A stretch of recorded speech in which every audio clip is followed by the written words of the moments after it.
בשביל מה ללמוד עברית? שואלים תלמידים חדשים לבקרים. זוהי שפת הקודש, אני עונה. זוהי שפת האם, בלעדיה איני שלם. בה אני מדבר ובה אני כותב. כן, אני גם חושב, ואיתה אני אוהב.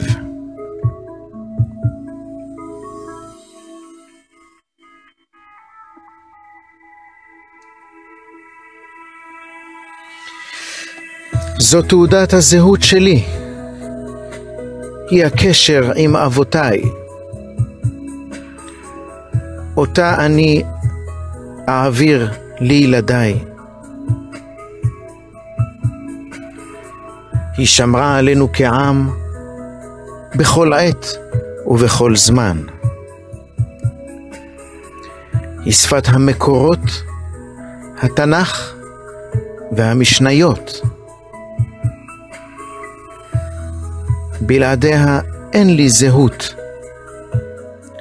אני לוקח אחריות.